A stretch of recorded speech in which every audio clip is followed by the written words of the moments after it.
Controversy ক্রিয়েটাররা সবাইকে content করতে পারে যদি তারা কন্টেন্ট দেয়, মানে কোনো ব্লগার যদি কন্টেন্ট দেয় কন্ট্রোভার্সি ক্রিয়েটাররা তাদের নিয়ে ভিডিও করতে পারে। তাই জন্য কন্ট্রোভার্সি ক্রিয়েটারদের অ্যাকচুয়ালি কন্টেন্টের অভাব কোনোদিন হয় না। তারা যদি চায় যে আমি মোটামুটি কন্টেন্ট দিলেই তাকে নিয়ে কন্টেন্ট করব, তাহলে প্রচুর কন্টেন্ট ঘোরাফেরা করে, কারণ কিছু না কিছু ব্লগার কোনো না কোনো কিছু ছেড়ে দিয়েই যায়, আর তার থেকেই আমাদের মোটামুটি ইনকাম করার রাস্তা তৈরি হয়ে যায়।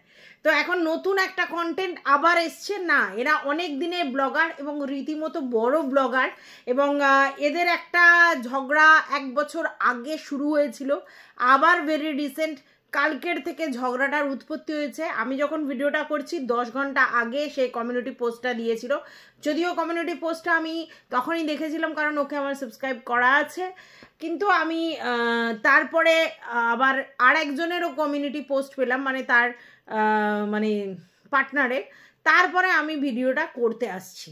আজকের আমি রাত্রিবেলা ভিডিওটা করে রাখছি, কালকে সকালবেলা তোমরা এই ভিডিওটা পাবে। হ্যাঁ, আমি পৃথির কথা বলছি, রন অ্যান্ড পৃথি।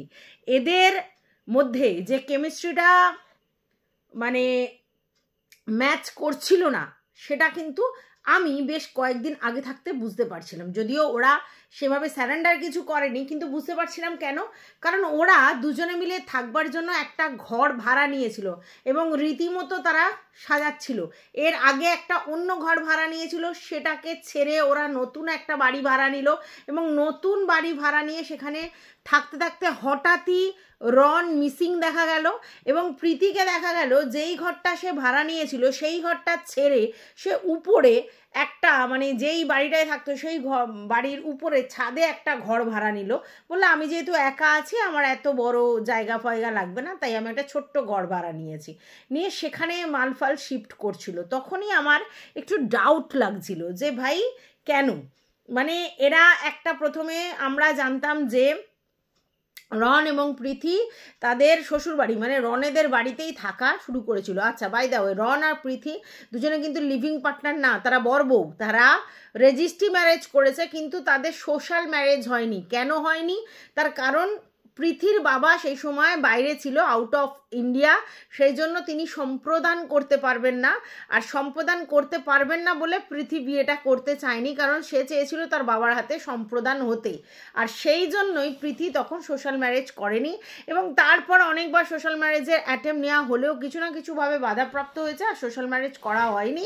তারা একত্রিত থাকতে শুরু করে এবং সেখানেই তারা মানে ঘরের জিনিসপত্র হেনাতেনা করে। তারপরে জানা যায় একটা সময় গিয়ে প্রীতির উপর রনের ফ্যামিলির লোকেরা নাকি টর্চার করছিল, এবং প্রীতির মেনলি ননদের কথা, মানে রনের দিদির কথা বলা হলো, যে কিনা নাকি প্রীতির উপর বেশ নানা রকমভাবে অত্যাচার করছিল। তারপরে দেখা গেল যে প্রীতি সব কিছু ছেড়ে, ব্লগিং ফ্লগিং ছেড়ে তার বাপের বাড়ি চলে এলো, এবং অনেক দিন আমরা বুঝতে পারছিলাম না অ্যাকচুয়ালি প্রীতির কার সঙ্গে ঝামেলা হয়েছিল, রনের সাথে না রনের ফ্যামিলির সাথে। তো পরবর্তীকালে দেখা গেল যে রনের সাথে না, রনের ফ্যামিলি মানে রনের দিদি এবং মায়ের সাথে ঝামেলা, এবং সেই জন্য প্রীতি চলে এসেছে। এবং সেই তারপরে হচ্ছে প্রীতির দিদি বলেছিল যে ওদের ফ্যামিলির লোকজনের সঙ্গে ঝামেলা হয়েছে, ওরা অনেক বাজে কথা বলেছে, থানা পুলিশ হয়েছে, অনেক কিছু হয়েছে, এবং পরবর্তীকালে দেখা যায় যে রন কিন্তু প্রীতির সাপোর্টে এসে দাঁড়িয়েছিল, এবং এটাও দেখা যায় যে রনই প্রীতিকে তার বাপের বাড়িতে এসে দিয়ে যায়, এটাও দেখা যায়। এবং তারপরে যেটা হয় সেটা হচ্ছে দেখা যায় যে রনের সঙ্গে রনের দিদির একটা ঝামেলা হয়, অশান্তি সৃষ্টি হয়, এবং সেটাও অবশ্যই প্রীতিকেই ঘিরে। রনের সঙ্গে তো রনের দিদির ঝামেলার কোনো কারণ নেই, এই প্রীতিকে ঘিরে। এবং সেখানে দেখা গেছিল রন প্রীতি সাপোর্ট করেছিল, এবং সেই জায়গায় বলেছিল যে প্রীতিকে বাজে ভাষায় কথা বলা হচ্ছে, মানে দিদির তরফ থেকে, রনের দিদির তরফ থেকে, সেটাতে সে অপোজ করেছিল। এই নিয়ে মারপিট, থানা পুলিশ প্রশাসন অনেক কিছু হয়ে গেছিল, সব আমরা দেখেছি, ইতিহাস সাক্ষী আছে।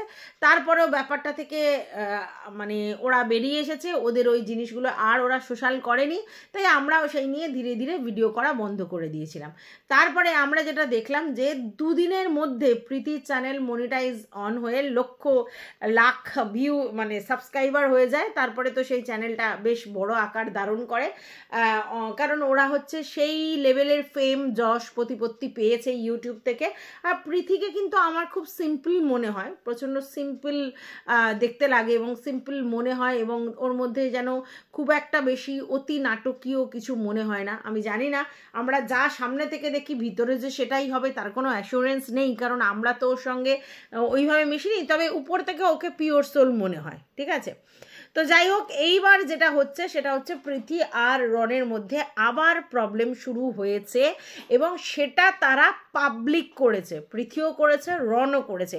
এবং রনকে দেখা যাচ্ছে সে পাহাড়ে ঘুরতে গেছে এবং সে বলেছে যে আমার মন মেজাজ খারাপ, তাই আমি পাহাড়ে চলে এসেছি, আমি কাউকে কিছু বলতে চাই না, কিন্তু যদি এরকম হয় তাহলে আমাকে সব বলতে হবে। এবং সে এটাও বলেছে যে রীতিমতো বর্ধমানে থাকাকালীন প্রীতি তার উপর অত্যাচার করতো, টর্চার করতো, মানে সেটা ডাইরেক্টলি না বলেও বুঝিয়ে দিয়েছে, এবং কলকাতায় এসেও তাকে রীতিমতো মারধর করতো, এটা ও বলেছে, মানে রন সেটা বলেছে, এবং বলেছে দরকার হলে সেগুলো জানাবে। আর এদিকে প্রীতির মানে কথা মতো যে তার আগের চ্যানেলটা হ্যাক হয়ে গিয়েছিল, এবং সেই সময় হচ্ছে আমাদেরকে বলা হয়েছিল, কিন্তু যেটা করা হয়েছিল সেটা হচ্ছে যে প্রীতি আর রনের যে মিনি ব্লগ যে চ্যানেলটা 8.5 লক্ষের চ্যানেল, সেই চ্যানেলটা নাকি সে রনকে দিয়ে দেয়, কারণ রন আর অন্য কোনো চ্যানেল থেকে অ্যাক্সেস করতে পারছিল না।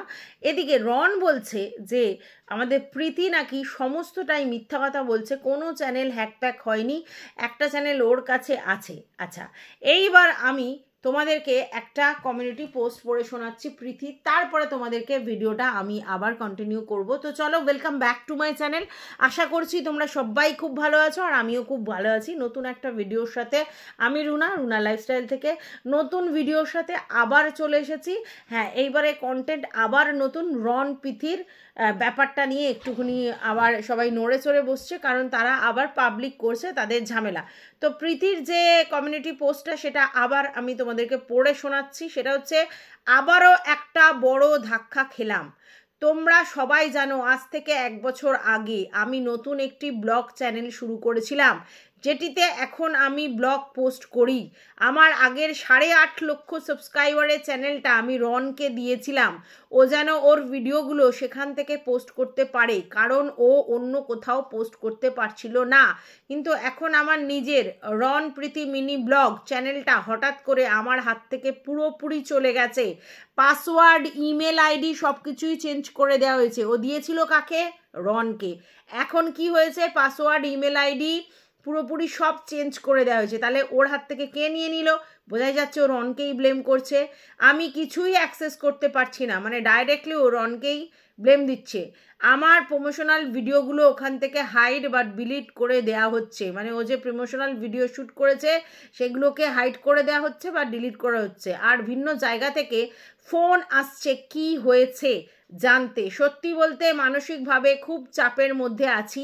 1 বছর আগেও একইভাবে ভেঙে পড়েছিলাম, অনেক কষ্টে নিজেকে আবার গুছিয়ে তুলেছিলাম, কিন্তু আবার যেন সব ভেঙে পড়লো। তবু একটা কথা স্পষ্ট, আমাকে কেউ দমিয়ে রাখতে পারবে না। এই দুর্গাপুজোর সময় আমি বিশ্বাস রাখি শুভ শক্তির শেষ পর্যন্ত জয়ী হবে।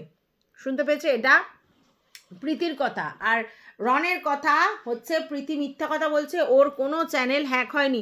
না, এখানে তো ও হ্যাকের কথা বলেনি, ও তো পরিষ্কার বলছে যে আমি যে ভিডিও মানে চ্যানেলটা দিয়েছিলাম রনকে, সেই চ্যানেলটার পাসওয়ার্ড, ইমেল আইডি সব কিছু চেঞ্জ করে দেওয়া হয়েছে। এটা তো হ্যাক নয়, ও তো পরিষ্কার রনের নামেই ব্লেমটা দিচ্ছে, হ্যাকের কথা বলেনি। আচ্ছা, বাই দ্য ওয়ে, রন বলতে চাইছে যে প্রীতি এর আগেও হ্যাকের গল্প দিয়েছিল, সেটা হ্যাক হয়নি। হ্যাঁ, যদি হ্যাক হতো তাহলে ও কি করে বলছে যে রনকে আমি চ্যানেলটা দিয়ে এসেছিলাম? ও তো বলছে রন প্রীতি মিনি ব্লগের যে চ্যানেলটা সেটা ও রনকে দিয়ে এসেছিলো, কারণ রন অন্য কোনো জায়গা থেকে ভিডিও পোস্ট করতে পারছিল না। আচ্ছা, আর এদিকে রন বলছে প্রীতি যে হ্যাকের কথা আগের বারে বলেছিল সেটা মিথ্যা কথা, মিথ্যা বলেছিল দর্শকদের সামনে। এই হ্যাকের নাটকটা ও অনেকবার খেলেছে। দেখো কে সত্যি কে মিথ্যা বলছে আমরা এখানে দাঁড়িয়ে এখন পর্যন্ত বুঝে উঠতে পারছি না। তাই আমরা এটা নিয়ে বলতে পারি না যে প্রীতি সত্যি কথা বলছে বা রন সত্যি কথা বলছে। তবে এটা আমি বুঝতে পারছি যে আগে বলা হয়েছিল যে রনের ফ্যামিলির মানে মা এবং দিদির সঙ্গে প্রীতির অ্যাডজাস্ট হচ্ছে না, এখন তো রনের সঙ্গেও প্রীতির অ্যাডজাস্ট হচ্ছে না। তাহলে প্রীতি সবার সঙ্গে অ্যাডজাস্ট করতে পারছে না, তাহলে কি প্রবলেমটা প্রীতির তরফ থেকে? আচ্ছা, এইবার রনের কথা, রন বলছে যে যখন টাকা পয়সা দুনিয়ায় টাকা পয়সায় সব, যখন টাকা পয়সা থাকে না তখন মা দাদা মা ভাই বোন বাবা কেউ সাথ দেয় না, ইভেন বউও দেয় না। এটা তো বাস্তব কথা, এটা রনের জন্য না, এটা সমস্ত ছেলের জন্য প্রযোজ্য। তুমি একরকম ভাবে তোমার দেখিয়েছো, তোমার অ্যাসেট হোক বাড়ি গাড়ি বা এমন কিছু দেখিয়েছো, তারপর হঠাৎ করে যদি তুমি তোমার ইনকাম না থাকে, তোমার টাকা পয়সা না থাকে, তুমি সেইভাবে সার্ভাইভ না করতে পারো, তাহলে তোমার পাশে কোনো মেয়ে থাকবে? থাকবে না, ঝামেলা হবেই, অশান্তি হবেই। তুমি যদি মনে করো যে আমার মানে কিছু না থাকলে অভাব অনটনেও আমার সাথে আমার বউ সেই রকমই ভালো বিহেভিয়ার করে, তাহলে ভুল করছো। পৃথিবীর সব মেয়েরাই এরকম ধরনের জায়গা থেকে অ্যাডজাস্ট করে করে করে একটা সময় আউটবাস্ট করে, তাহলে আউটবাস্ট করেছে। তুমি যদি দিনের পর দিন ডিটোরিয়েট করতে থাকো তাহলে ও আউটবাস্ট করবে, এটাই স্বাভাবিক। এখন প্রবলেমটা কার তরফ থেকে? রনের তরফ থেকে না প্রীতির তরফ থেকে? দুজনের মধ্যে অশান্তি, এটা নো ডাউট, ঠিক আছে। রনের ফ্যামিলির লোকজনরা প্রীতির সম্বন্ধে খুব একটা ভালো কথা বলেনি, এবং প্রীতির চরিত্র নিয়েও কথা রনের দিদি কিন্তু বলেছিল, এটা কিন্তু আমরা জানি। এবং সেখানে 12 নিয়ে একটা কথা হয়েছিল। তার মানে বক্তব্য হচ্ছে রনের সঙ্গে প্রীতির বিয়ে হয়ে যাওয়ার পরেও কাজের জন্য প্রীতি যে কারোর সঙ্গে কথাবার্তা বা বন্ধুত্ব বা যাই হোক সেটা ওদের ফ্যামিলির লোকজন পছন্দ করেনি, কিন্তু প্রীতি কিন্তু তার কাজের প্রতি ডেডিকেটেড, হ্যাঁ, এবং কাজ করবার জন্য ব্যস্ত থাকে। এবং আমরা দেখেছি ভেরি রিসেন্ট সে আইফোন এয়ার কিনেছে। ও কিনতে গিয়েছিল কি iPhone 16 Pro Max, কিন্তু সেটা ছিল না, এবং সেটা তারপরে ও আইফোন এয়ার ভেরি রিসেন্ট বেরিয়েছে, কিনেছে। 2 দিন আগেই দেখছিলাম একটা ভিডিও করে ও বলেছে, ঠিক আছে। এবং বলেছে আমার ব্লগ অনেকগুলো জমে আছে, আমাকে ভিডিওর জন্য আমাকে ফোন কিনতেই হতো, তাই ও একটা ফোন কিনেছে। এবং ওই ফোন কেনাতে অনেকেই ওকে বলেছে তুমি এইভাবে বারবার ফোন না কিনে মা বাবার জন্য একটা বাড়ি করে দাও, বা তুমি নিজের জন্য একটা বাড়ি করো, অনেকে বলেছে। আচ্ছা, বাই দ্য ওয়ে, অনেকে বলছে প্রীতিকে ইউজ করে রন নাকি বাড়ি গাড়ি সমস্ত কিছু করে নিয়েছে, আর প্রীতি নিজের জন্য কিছুই করতে পারেনি, ইভেন মা বাবাকে বাড়িও করে দিতে পারেনি। তবে আমরা একটা জায়গায় শুনেছিলাম একবার একটা কল রেকর্ড, যেখানে কিন্তু প্রীতি বলছে যে আমি আমার মা বাবার জন্য একটা বাড়ি করব এবং বাড়ি করে দেব, এটা আমার কাজ, এবং ততদিন আমি বিয়ে করব না, সোশ্যাল ম্যারেজ, যতদিন না আমি আমার বাবা মার জন্য বাড়ি ঠাড়ি করে দিতে পারছি। আমরা এটা মনে হয় ফেসবুকে কোনো জায়গা থেকে পেয়েছিলাম, যেখানে হচ্ছে রনের দিদি সেটাকে পাবলিক করে দিয়েছিল, যে প্রীতির বক্তব্য যে আমি এখন বিয়ে করতে পারবো না যতক্ষণ না আমি আমার বাবা মার জন্য সমস্ত কিছু করতে পারছি। হ্যাঁ, তো এটা নিয়ে ওদের কিন্তু একটা সমস্যা, মানে রন চাইছিল প্রীতি এখনই বিয়ে করে নিক, আর প্রীতি চাইছিল যে না, যতক্ষণ না আমি আমার কেরিয়ারটা ঠিক করতে পারছি এবং আমার হচ্ছে মা বাবাকে বাড়ি খাড়ি করতে, ততদিন পর্যন্ত আমি সোশ্যাল ম্যারেজ করবো না।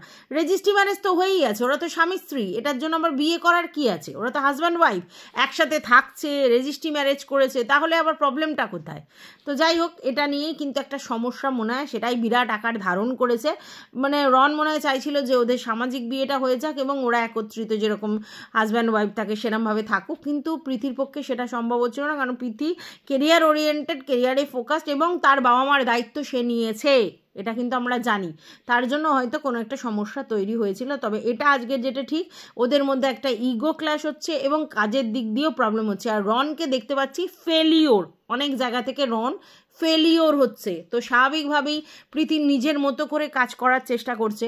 এইবার রনের বক্তব্য যে প্রীতিকে যাদের যাদের সঙ্গে আলাপ করিয়ে দিয়েছিল প্রীতি, তাদের সঙ্গে নিজে নিজে এখন যোগাযোগ করছে, এবং পুজোর সময় রন কলকাতায় থাকার পরেও রনকে বেশি প্রায়োরিটি না দিয়ে সেই যেসব লোকজনের সঙ্গে প্রীতির আলাপ করে দিয়েছিল তাদের প্রতি বেশি প্রীতি আর কি অ্যাটাক হচ্ছিল আর কি, অ্যাট্রাক্ট হচ্ছিল এবং তাদের সঙ্গেই গল্পগুজব বা তাদের সঙ্গেই মেশা করছিল। হতে পারে সেটা কাজের জন্য করছে, হতেই পারে নিজেকে কেরিয়ার ওরিয়েন্টেড করতে গেলে অনেক সময় অনেক কিছু স্যাক্রিফাইস করতে হয়, হয়তো প্রীতি সেটা করছিল যেটা রন সহ্য করতে পারছিল না। রনের বক্তব্য যে আমি ফেলিওর হই, যাই হোক আমাকে টাইম দিতে হবে, সেটা তো সবসময় সম্ভব হয় না, কারণ তুমি নিজে ফেলিওর, আবার ও যদি ফেলিওর হয়, মানে প্রীতির তরফ থেকে যদি প্রীতিও ফেলিওর হয় তাহলে তো মুশকিল হয়ে যাবে। তো প্রীতি তো নিজের কেরিয়ারটাকে করবার চেষ্টা করবে, আর এটাই তো একটা যে কোনো কেরিয়ার ওরিয়েন্টেড ছেলে মেয়ের মানে ইচ্ছা হওয়া উচিত। আমি জানি না রন কি করছে এখন এই মুহূর্তে, ওই যে ও সমস্ত কিছু ছেড়ে মানে এতে চলে গেছে, পাহাড়ে চলে গেছে, তো এটা তো কোনো কেরিয়ারে ফোকাসড লোকজন করতে পারে না, মন ভালো করার জন্য চলে গেছে, ভালো হয়েছে, কিন্তু এরমভাবে তো হতে পারে না। এর আগেও আমরা দেখেছি ও বাইক রাইড করতে বেরিয়ে গেছে, মানে খুব বাজেভাবে বাইক রাইড করছে, তারপরে তোমার এতে গিয়ে ডিস্কে গিয়ে উদুম নাচ গান করছে ড্রাঙ্ক অবস্থায়, তো অনেক কিছু আমরা দেখেছি। তো ওকে দেখে আমার মনে হয়েছে যে যখনই ওর মাইন্ড ডিস্টার্ব থাকে তখনই ও ওর মতো করে লাইফটা লিড করে, এবং সেটার ক্ষেত্রে ও তখন কেরিয়ারের দিকে ফোকাস থাকে না এবং সমস্ত কিছু ছেড়েই ওই সবগুলো করে।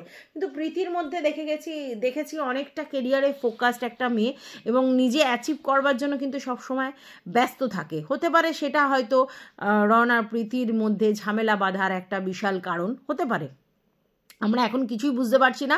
তবে রনও বলেছে মুখ খুলবে, আর প্রীতিও বলেছে যে ধীরে ধীরে তোমাদেরকে সবটা জানাবো, আর জানাতে তো হবেই। ওরা যদি নিজেরা একসাথে থাকতে না পারে সেই সিদ্ধান্তও তো তাদেরকে পাবলিকালি তার ভিউয়ার্স মানে তার এক্সটেন্ডেড ফ্যামিলির কাছে জানাতে হবে। তো আমরা আশা করছি সমস্ত কিছুই জানতে পারবো, এবং তখন বিচার বুদ্ধি দিয়ে বিচার করব যে অরিজিনালি কোথা থেকে কি ঝামেলাটা হয়েছে বা কি হয়েছে। তবে এটা আমি বলতে পারি, প্রীতিকে দেখে আমার যেটা মনে হয়েছে যে হয়তো ওকে খুব সিম্পল দেখতে, খুব সিম্পল সোবার ভদ্র নম্রর মতোই ও বিহেভ করে, কিন্তু ও কিন্তু কাজের দিকে খুব ফোকাস, এবং বাবা মার দায়িত্ব নিয়েছে মানে সেটা পূরণ করবেই, এরম টাইপেরই মেয়েও। আর রনের দিক থেকে যেটা বুঝলাম যে রন তো প্রীতির সঙ্গে মিলে যে ভিডিওগুলো করেছে সেখান থেকে বিশাল টাকা ইনকাম করে সেই টাকা দিয়ে রনের বাড়ি ঠাড়ি গাড়ি সমস্ত কিছুই তো হয়েছে। হ্যাঁ, সেখানে তো অবশ্যই প্রীতির কন্ট্রিবিউশন আছে, এবং সেই যেই বাড়িটা তার বাবার জায়গা সেখানেও তো অনেকটা কন্ট্রিবিউশন করা হয়েছে, এবং সেখানে ভালো মন্দ খাওয়া দাওয়া সমস্ত কিছুই হয়েছে। আজকের ডেটে যদি এরকম হয় তাহলে সত্যি কথা বলতে তো প্রীতি ইউজড হয়েছে রনের কাছে, এটা তো বোঝা যাচ্ছে না। অবশ্যই প্রথম দিকে রন অনেক হেল্প করেছে প্রীতিকে সাকসেস করানোর জন্য, কিন্তু সেই সাকসেসের ফলটাও তো রন বা রনের ফ্যামিলির লোকেরাই বেশিটা ভোগ করেছে। প্রীতি তো তার ফ্যামিলির লোকজনের জন্য বিশাল কিছু করে উঠতে পারেনি, তাই না? তো যাই হোক, দেখা যাক, লেটস সি কী হয়। তবে হ্যাঁ, প্রীতির মনের মধ্যে প্রচুর শক্তি আছে, এবং পজিটিভ এনার্জি যদি থাকে আমার মনে হয় যে প্রীতি নিশ্চয়ই এগিয়ে যাবে, কেরিয়ারে ফোকাস থাকবে। আর ওকে দেখে মনে হলো যে ও কেরিয়ার করতে খুব ইন্টারেস্টেড, এইসবগুলো থেকে বেরিয়ে আসতে চায়, নতুন করে আবার শুরু করতে চায়। তো দেখা যাক আলটিমেটলি কোথাকার জল কোথায় দাঁড়ায়। তবে রনও মুখ খুলবে বলেছে, এবং রন বলছে যে প্রীতি প্রচুর মিথ্যা কথা বলেছে, হ্যাঁ ভিউয়ার্সদের কাছে প্রচুর মিথ্যা কথা বলেছে, আর ফেকের নাটক ফাটক করেছে, এগুলো আদৌ কোনো ফেক কিছুই হয়নি। তো দেখা যাক আলটিমেটলি কোথাকার জল গিয়ে কোথায় দাঁড়ায়। তো এই ভিডিওটা আমি এখন এই পর্যন্তই রাখছি, আবার নতুন কোনো আপডেট পেলে ডেফিনেটলি তোমাদের সঙ্গে শেয়ার করব। তোমরা যারা প্রীতি রনকে ভালোবাসো তো তোমরা অবশ্যই তাদের সাপোর্ট করবে, এবং অবশ্যই আমার চ্যানেলে ভিজিট করে আমি কতটা ঠিক বললাম কি ভুল বললাম সেটাও বলবে। তো যাই হোক, ভিডিওটা আমি এই পর্যন্তই রাখছি, টাটা।